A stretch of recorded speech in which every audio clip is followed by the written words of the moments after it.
Olá, Clube M3, vamos lá, dar continuidade aqui na nossa leitura, uma leitura fantástica, esclarecedora, tem trazido luz, para as nossas vidas, clareza, discernimento e muita revelação do que é, o trigo na nossa dieta, o impacto dele na nossa alimentação. Hoje vamos iniciar o capítulo 11 do Barriga de Trigo, de William Davis, que tem aqui como título Tudo isso é coisa da sua cabeça, o trigo e o sistema nervoso. Tudo bem, quer dizer que o trigo atrapalha seu intestino, estimula excessivamente seu apetite, faz de você o alvo de piadas por causa da barriga de cerveja, mas será que ele é assim tão nocivo? Os efeitos do trigo chegam ao cérebro na forma de peptídeos opioides, mas essas endorfinas polipeptídicas, responsáveis por aqueles efeitos, entram no cérebro e saem dele, dissipando-se com o tempo. As endorfinas fazem com que seu cérebro lhe passe instruções para comer mais, aumentar o consumo de calorias e raspar em desespero as bolachas velhas do fundo do pacote, quando não houver mais nada à mão. No entanto, todos esses efeitos são reversíveis. Pare de comer trigo e os sintomas desaparecem, o cérebro se recupera e você se sente novamente disposto a ajudar seu filho adolescente a encarar equações do segundo grau. Mas os efeitos do trigo sobre o sistema nervoso não param por aí. Entre os mais perturbadores efeitos do trigo estão os que ele exerce sobre o próprio tecido cerebral. Não simplesmente sobre pensamentos e comportamentos, mas sobre o próprio cérebro, sobre o cérebro e sobre outras estruturas do sistema nervoso, com consequências que vão desde a falta de coordenação até a incontinência, de convulsões à demência. E ao contrário dos... só um minuto aqui.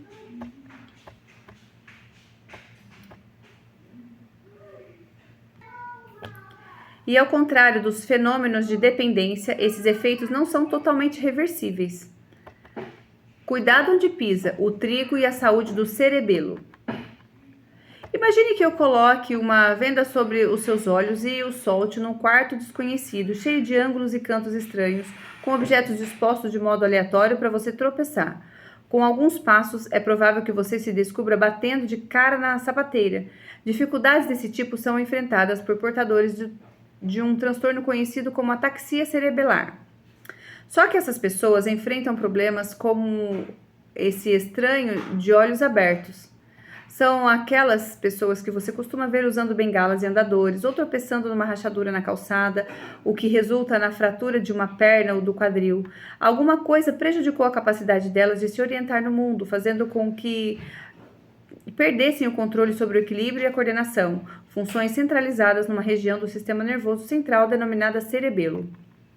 A maioria das pessoas que sofrem de ataxia cerebelar consultam um neurologista e muitas vezes seu transtorno é diagnosticado como idiopático, isto é, uma moléstia espontânea sem causa conhecida.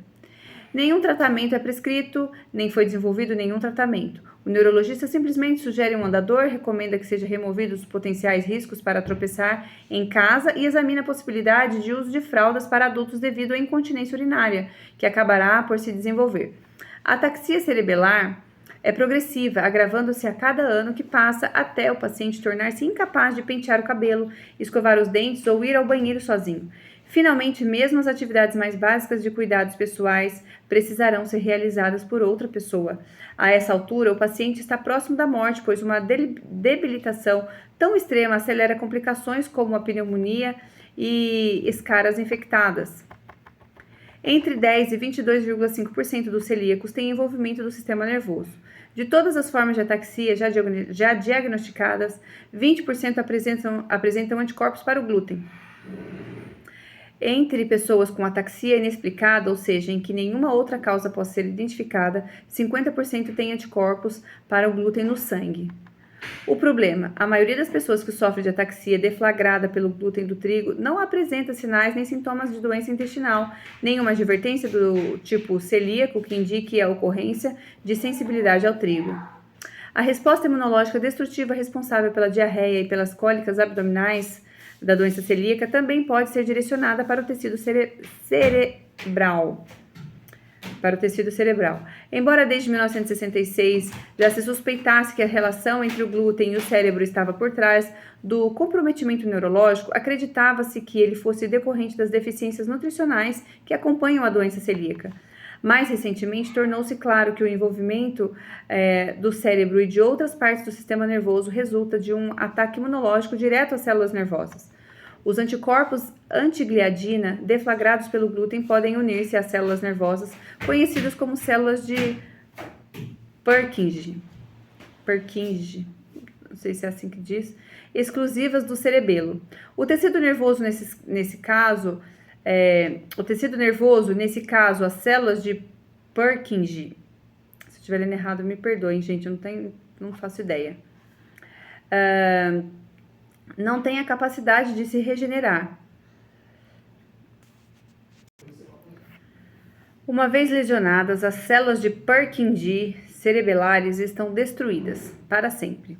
Além da falta de equilíbrio e de coordenação, na ataxia cerebelar induzida pelo trigo, podem se manifestar fenômenos tão estranhos como, no linguajar hermético da neurologia, o nistagmo, movimento lateral involuntário do globo ocular. Também a mioclonia, que é a contração muscular involuntária, e a coreia, né? Que quer dizer movimentos involuntários caóticos e rápidos dos membros. Um estudo de 104 pessoas com ataxia cerebelar também revelou dificuldades com a memória e com a capacidade verbal, sugerindo que a destruição induzida pelo trigo também pode atingir o tecido cerebral, isto é, o tecido nervoso que constitui o cérebro, é a sede do raciocínio e da memória. A faixa de idade típica para a manifestação dos sintomas de ataxia cerebelar induzida pelo trigo é entre 48 e 53 anos. Em exames de ressonância magnética do cérebro, 60% dos afetados revelam atrofia do cerebelo, refletindo a destruição irreversível de células de Purkinje. Quando da eliminação do glúten do trigo ocorre somente uma recuperação limitada das funções neurológicas, em razão da baixa capacidade de regeneração do tecido nervoso, a maioria das pessoas simplesmente deixa de piorar assim que cessa o fluxo do glúten. O primeiro obstáculo no diagnóstico da ataxia provocado pela exposição ao trigo consiste em encontrar um médico que chegue a levar em conta a possibilidade desse diagnóstico. Esse pode ser o pior dos obstáculos, já que grande parte da comunidade médica continua a abraçar a ideia de que o trigo faz bem à saúde. Uma vez que ele seja levado em consideração, porém, o diagnóstico é um pouco mais difícil que o simples diagnóstico da doença celíaca intestinal, especialmente porque alguns anticorpos, a forma IgA em particular, não estão envolvidos na doença do sistema nervoso induzido pelo trigo. Some-se a isso um pequeno problema. A maioria das pessoas faz sérias objeções a uma biópsia do cérebro. Além disso, será necessário um neurologista bem informado para fazer o diagnóstico. O diagnóstico pode se apoiar em uma combinação de fatores, como a suspeita do problema e a presença de marcadores positivos de HLA-DQ, além da observação de melhora ou estabilização quando da eliminação do trigo e do glúten da dieta. A dolorosa realidade da ataxia cerebelar é que, na grande maioria dos casos, você só sabe que está com o problema quando começa a tropeçar sozinho, a colidir com paredes ou a molhar as calças. Uma vez que o transtorno se manifesta, é provável que seu cerebelo já esteja encolhido e danificado. Interromper totalmente a ingestão de trigo e glúten a essa altura talvez apenas consiga mantê-lo fora da casa de repouso. Tudo isso se deve aos bolinhos e bagels pelos quais você é louco. Da cabeça aos pés, o trigo e a neuropatia periférica. Enquanto a ataxia cerebelar se deve às reações imunológicas deflagradas pelo trigo no cerebelo, um transtorno paralelo ocorre nos nervos das pernas, da pelve e dos outros órgãos. Chama-se neuropatia periférica. Uma causa comum da neuropatia periférica é a diabetes. A repetição, ao longo de anos, das elevadas taxas de glicose no sangue provoca lesões nos nervos das pernas, o que causa redução da sensibilidade, permitindo assim que um diabético pise numa taxinha sem perceber. A diminuição do controle sobre a pressão sanguínea e os batimentos cardíacos, bem como...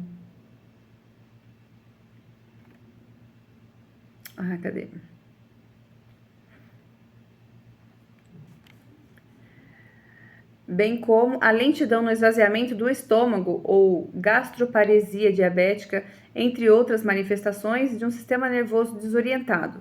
Né? São outras de muitas manifestações de um sistema nervoso desorientado. Um grau semelhante de caos no sistema nervoso ocorre com a exposição ao trigo. A média de idade da manifestação da neuropatia periférica induzida pelo trigo é 55 anos. Como ocorre no caso da ataxia cerebelar, a maioria dos pacientes não apresenta sintomas intestinais que sugiram a doença celíaca. Diferentemente das células de Purkinje, que são incapazes de se regenerar, os nervos periféricos possuem certa capacidade de regeneração, ainda que limitada, uma vez que sejam removidos da dieta o trigo e o glúten. Nesse caso, a maioria das pessoas tem pelo menos uma reversão parcial da neuropatia.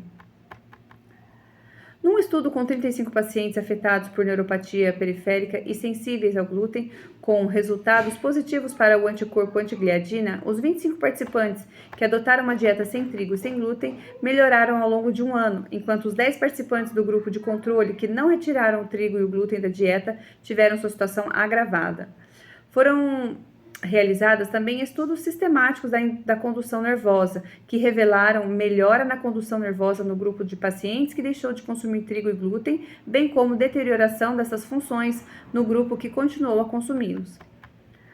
Como o sistema nervoso humano é uma teia complexa de células e redes nervosas, a neuropatia periférica deflagrada pela exposição ao glúten do trigo pode se manifestar numa variedade de formas, conforme os grupos de nervos afetados. A perda de sensibilidade nas duas pernas, associada ao baixo controle sobre os músculos desses membros, denominada neuropatia periférica axonal sensitivo-motora, é a forma mais comum do transtorno. Com menos frequência, pode ser afetado apenas um lado do corpo, a neuropatia assimétrica, ou pode ser afetado o sistema nervoso autônomo, a parte do sistema nervoso responsável por funções automáticas, como a pressão sanguínea, a pulsação cardíaca e o controle do intestino e da bexiga. Se o sistema nervoso autônomo for afetado, podem resultar fenômenos como a perda da consciência e a sensação de tontura quando se está em pé, decorrentes do controle falho da pressão sanguínea, a incapacidade de esvaziar a bexiga ou o intestino e uma pulsação cardíaca inadequadamente rápida. A neuropatia periférica, não importa como se manifeste, é progressiva e irá se agravar cada vez mais, a menos que sejam totalmente removidos da dieta o trigo e o glúten. E a gente vai continuar a leitura, né, do próximo subtítulo no próximo vídeo. Até lá!